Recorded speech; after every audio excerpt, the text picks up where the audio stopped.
Hello, everyone, and welcome to the Cuban Assassin podcast.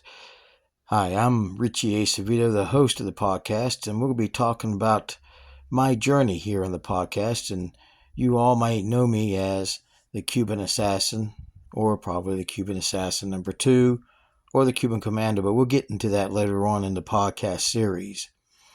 But right now, I want to talk about a little bit how my journey actually started and where it began from. And would you believe that my journey in my life would actually start from a TV station called WOY TV4 in Oak Hill, West Virginia? That's where my whole journey, where my life and my story all began at, was right there, because they had a TV program called Saturday Night Wrestling that came on Saturday nights at 11:30 p.m. And my dad got a booking there. Here's a little short story about Saturday Night Wrestling from WOY. Live from the TV Lanes Auditorium here at Channel 4, it's Saturday Night Wrestling. You all remember the words, but has it been so long that you've forgotten the excitement? Well, get ready to have a body slamming, head blocking, bone crunching good time, because we're going back nearly half a century, when Saturday night wasn't complete without a little of this.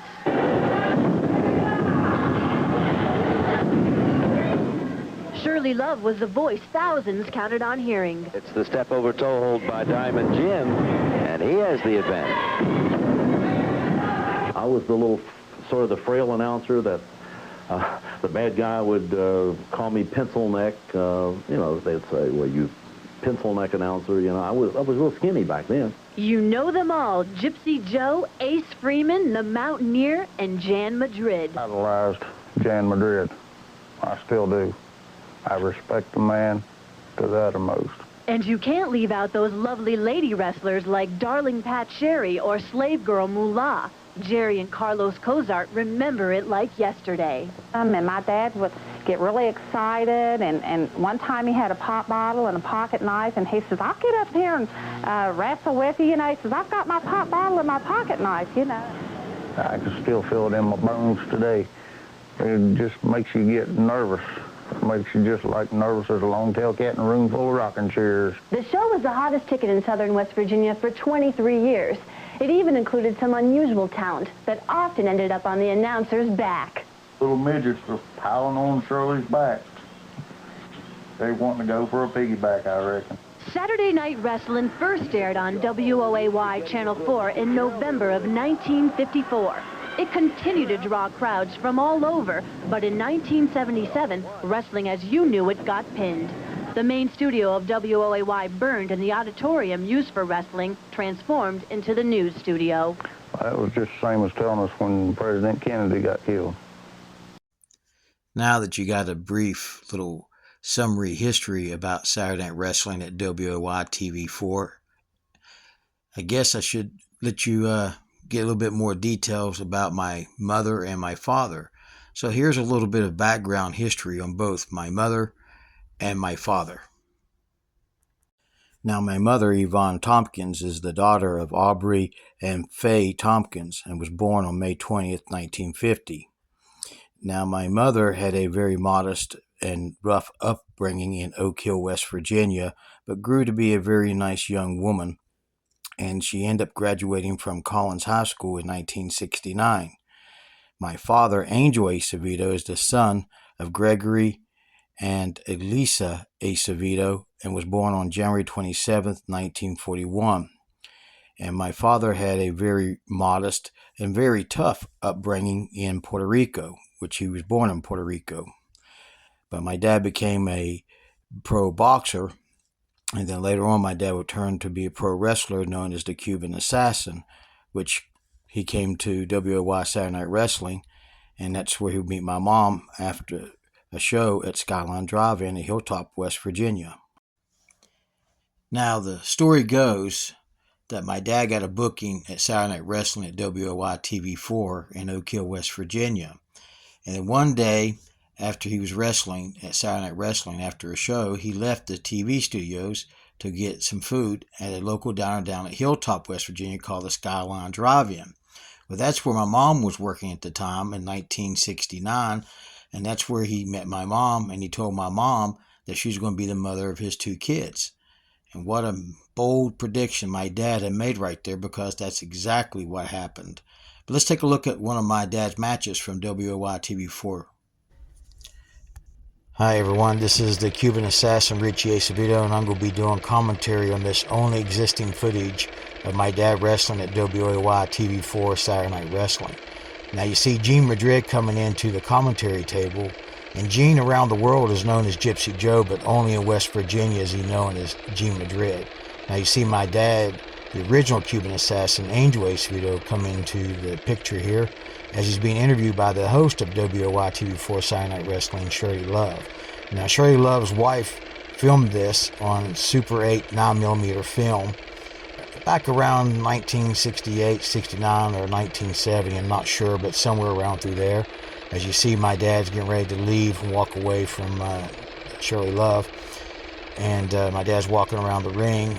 And now my dad's coming into the ring, jumping this guy. I do not know who he is or the guy he's helping, but this guy's going to win by DQ due to interference of my dad. This is the only existing film footage of my dad from Saturday Night Wrestling at WOY TV4, because in 1977 the news studio burnt down and all the footage was destroyed.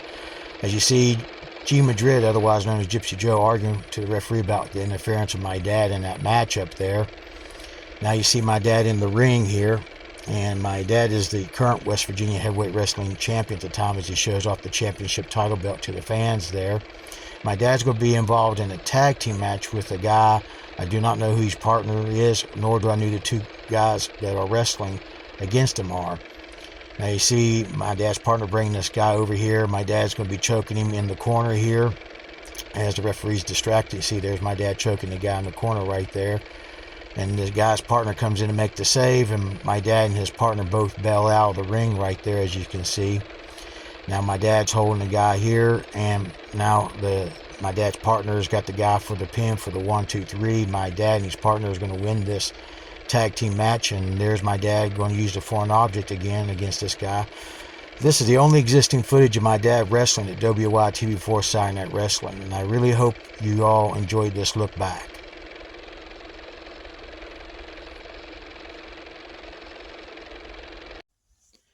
Now after my mom and dad got together 9 months later down the road, on September 13th, 1970, I was born. And like I said, that's where my story started from at WOY TV4 Saturday Night Wrestling. But then 9 months, 6 days later, my sister Cindy will be born on June 19th, 1971. So while we were just, young little babies, we traveled around with my mom and my dad, as my dad traveled for different places to wrestle, and my mom would work other odd and end jobs to help pay the bills. But then we would eventually come back again to Saturday Night Wrestling. And while we was there, we're going to be taking a look at this home 9mm film footage from my family that has my family here from my sister's first birthday, which is June 19th, 1972. And this is filmed at my Aunt Esther's and my Uncle Cliff's, her husband's house, down in Scarborough, West Virginia. As you can see my sister there, she's a little baby. There's your young little baby Cuban assassin Richie Acevedo there. And there's my Uncle Cliff and my cousin Cheryl. That's my cousin Daryl there. And you can see the family getting around. There's my Uncle Earl in the background. He only had one arm because he lost his arm and an accident had to be cut off. As you can see, we're celebrating my sister's birthday. She's getting a lot of presents there. And that's my Aunt Annie, my Uncle Earl's wife there, shaking my sister's hand. She's adorable. I guess I was kind of adorable. Look at that curly hair I used to have when I was a little young kid. And look at me blowing that party favor there. And my grandma Tompkins also in here, as well as my mom, Yvonne, is also in this film footage. They used to call my mom Bonnie back in the day. That's what my dad called her a lot. And the other family would call her Snooky.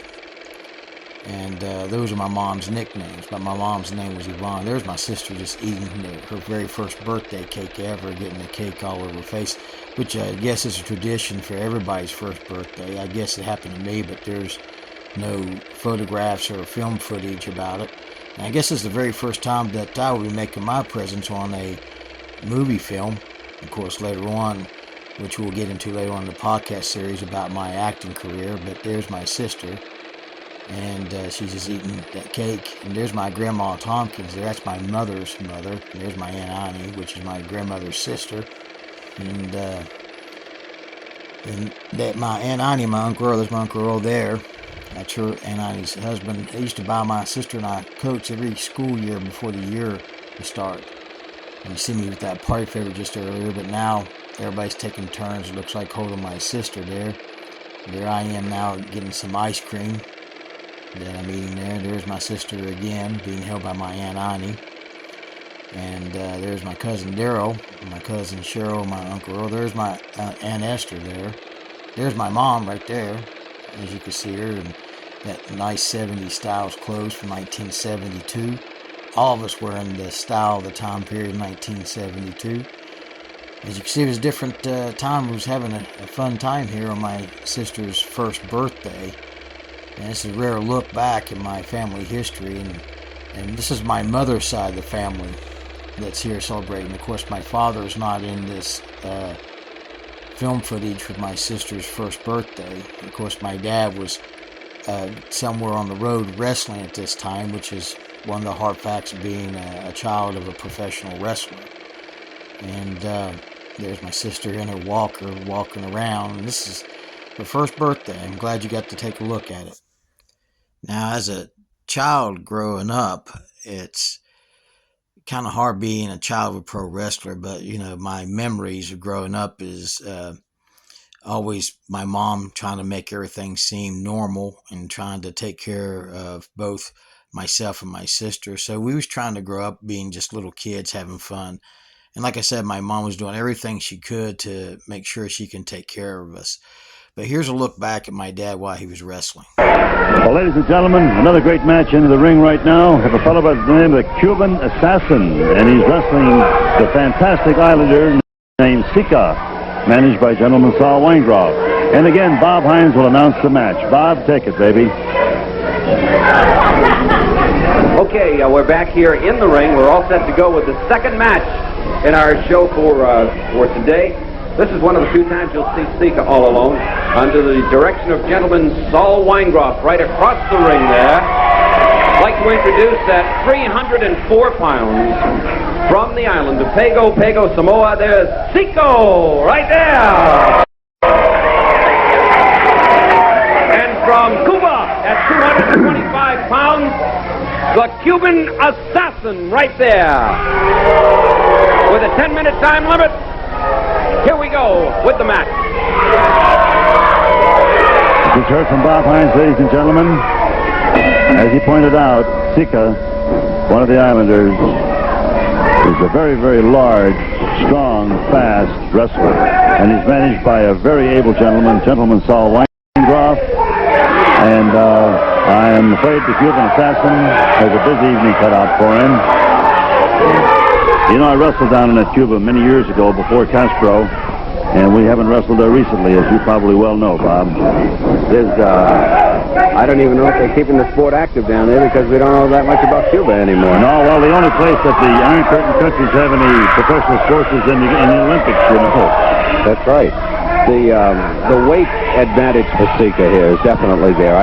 I don't believe myself that the Cuban Assassin, at 225 pounds, being outweighed by 75, actually 79 pounds, has too great a chance. Well, you know, Bob, when I offered the Cuban Assassin this match, he was very anxious to have the match, and he said, I will take care of them. And very aggressive and very rough wrestler.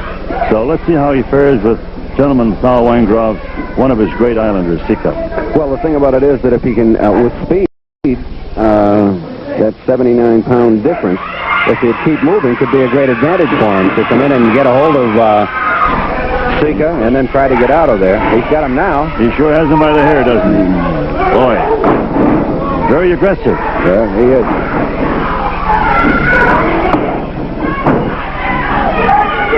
That's sort of surprising. The Sika. Sika comes right back. You bet he will. Has a lot of courage, Bob.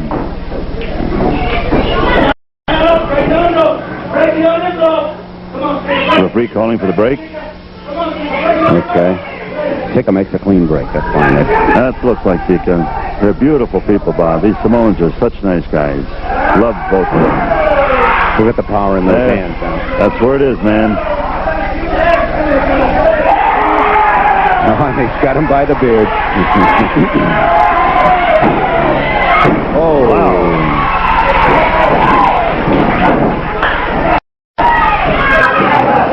That's something. Just wants to catch his breath for a couple of minutes. Well, I would exit too under those circumstances, I'll tell you. The count is up to 5. And he got a little help getting back into the ring. Up and over. Lofts him in like a paper doll. Oh. Okay. Wow. Well, gentleman, Saul Weingroff has really coached these people beautifully. He congratulates his wrestler at this time. Sika, the Islander, has won it. And the winner of this, the second match of this evening, of course, Sika, the Islander. One of the few times that we see him without his brother. We're going to get gentleman Saul Weingroff and Sika over here for just a moment and talk with them. Now, me and my sister would travel around with my dad and my mom as my dad would wrestle in different areas as he was still wrestling at WYT4 Saturday Night Wrestling. But I want to explain how my dad created the Cuban Assassin character. So here's how my dad came up with the Cuban Assassin. My dad created the Cuban Assassin character when he was young because he looked a lot like Fidel Castro. And during that time, Robert Kennedy was assassinated. And so the news brought up John F. Kennedy's assassination and the connection of the Bay of the Pigs. So that's how my dad created the Cuban Assassin character. As my dad was wrestling as the Cuban Assassin, his younger brother and my Uncle Popo was wrestling as Cyclone Acevedo in Puerto Rico. Now, my dad and his brother, my uncle, was supposed to be the original Cuban Assassins, but my uncle's wife wouldn't let him leave Puerto Rico. So the Black Panther stepped in and was a short time Cuban Assassin with my dad. Then later on, Frank Sieberstein and my dad would become the official Cuban Assassins and the one that's known today. Now, as Frank was teaming with my dad, he would go as the name Raul Acevedo to be my dad's brother, or to portray my dad's brother, since my Uncle Popo couldn't wrestle as my dad's tag team partner.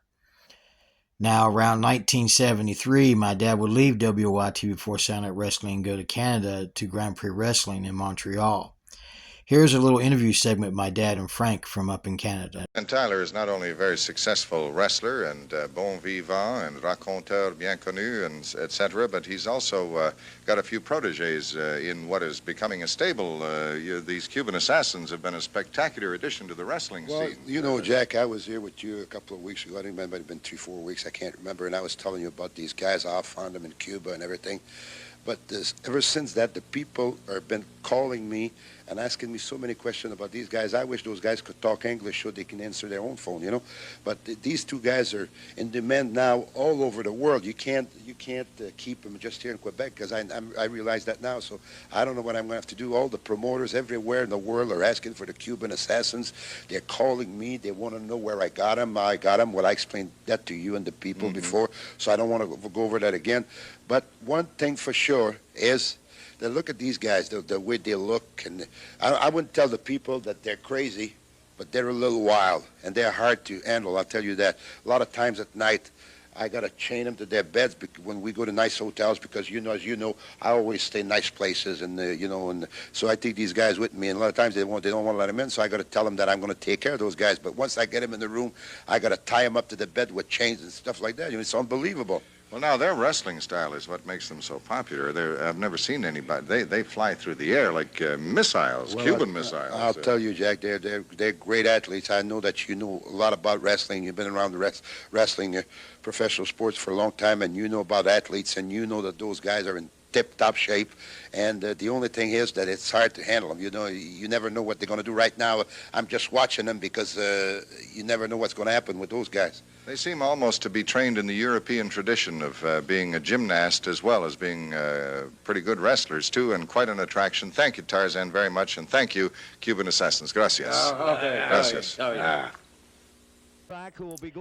After my dad had left WOY TV4 Saturday Night Wrestling, there's another guy that came into the picture by the name of Steve Padunovac. He had his own little territory, or his own little promotion, and he had been booking for a couple other promotions in West Virginia and Kentucky. And he just happened to see a guy that had an afro and a mustache, and he reminded him of my dad, the Cuban Assassin, so he decided to give this other guy the name, the Cuban Assassin, for his shows. Even though this guy's not related to me or my family in any way, he went on to wrestle as the Cuban Assassin, and this is where the so-called fake Cuban Assassins come into the picture. Kind of like the fake Von Erich for the Von Erich family. We had a fake Cuban Assassin. So he went on with the name of the Cuban Assassin, and nonetheless, he happened to wrestle with it without my dad's permission to use the name, and my dad was the one who created this character. So Steve Padunovac got his little version of the Cuban Assassin. Steve, maybe you better move out of here because I don't want to. The main event, a one fall for expiration of TV time. Introducing from Detroit, Michigan, weighing in 245 pounds, Sweet Man Oscar. And his partner from Oklahoma, weighing in 230 pounds, Chief Walking Horse. And their opponent from Havana, Cuba, weighing in 250 pounds, the Cuban Assassin. His partner from Moundsville, West Virginia, weighing in 235 pounds, Ronnie Eastep. Along with their manager, Private Arnold. And the referee, Boy, what a team in that corner. Ronnie Eastep and the Cuban Assassin, along with Private Arnold, his manager, going against Sweet Man Oscar from Detroit, Michigan, and Chief Walking Horse. Right away, the Cuban Assassin moves out on Sweet Man Oscar. Walking Horse. That's Walking Horse, I beg your pardon. They've got Walking Horse in the corner, and they're working him over.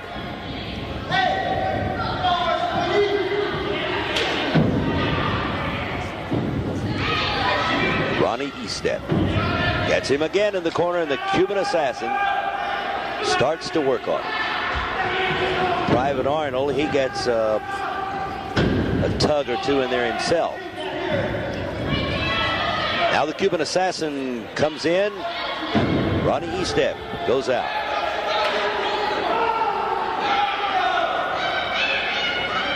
You'll notice Eastep holding the hair of Chief Walking Horse. The Cuban Assassin working on it. There's a forearm. Headlock by the Cuban Assassin. There was a tag, and in comes Sweet Man Oscar. And he's now inviting the Cuban Assassin out to the center of the ring. He said, I'm not coming over to your corner. You can't blame him. Into the referee's hole. Cuban raking the eyes. There's a tag. In comes Ronnie Eastep, and whatever the Cuban Assassin had in his hand, you could see possibly he just handed it to the to Ronnie Eastep. Headlock by Ronnie Eastep. Sweet Man Oscar is in a bit of trouble. Another headlock by Eastep. Watch him. Goes closer toward the Cuban Assassin. If he gets him in that corner, here comes Private Arnold complaining to the referee. And while he's doing that, Ronnie Eastep has Sweet Man Oscar in that corner. They're going to work him over again. Here comes the Cuban Assassin in. Ronnie Eastep steps out, and he kicks him with a knee and a fist to the chin. Headlock by the Cuban, and a right to the Adam's apple, and Sweet Man Oscar is hurting. Headlock by Ronnie Eastep, and a fist into the face of Sweet Man Oscar. Another headlock and another left. And a body press by Ronnie Eastep. 1, 2, couldn't hold him. He got him off barely at the count of 2. Headlock by Estep. Into the foot goes Sweet Man Oscar. Here comes the Cuban Assassin in. Hits him with a full body press.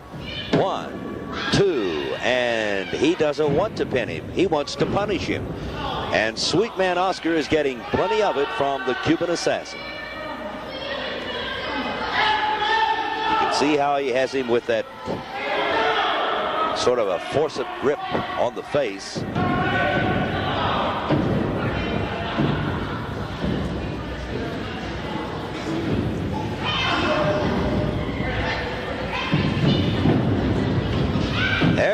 There was a tag. The Cuban Assassin still going after him. Hits him with a body press. 1, 2, 3. That time he pinned him. And the first fall of this main event.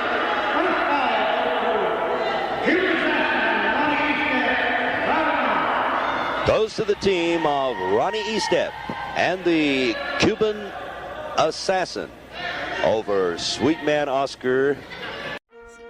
Next time on the Cuban Assassin podcast, we'll continue the story about my journey of my life and the adventures of the Cuban Assassins, my dad, Angel Acevedo, and Frank Sieberstein. The Cuban Assassin podcast is produced, directed, written, and edited by me, Richie Acevedo, at Mountain Man Productions. Special thanks goes out to WOY TV4, Sherry Love and his family, to Armstrong Alley, to my cousins Cheryl and Daryl for all the film footage collection, and also special thanks to my late mother, Yvonne Dempsey, for all the family photos that she had left me. This podcast is dedicated in the memory of my mother, Yvonne Dempsey, who passed away on December 8th of 2023. Once again, we'll see you next time on the Cuban Assassin podcast, and you can contact me at Mountain Man Productions at Outlook.com. That's capital M for Mountain, capital M for Man, capital P for Productions, Outlook.com. And you can also leave a comment if you like. Once again, I'd like to thank you, and we'll see you next time on the Cuban Assassin podcast.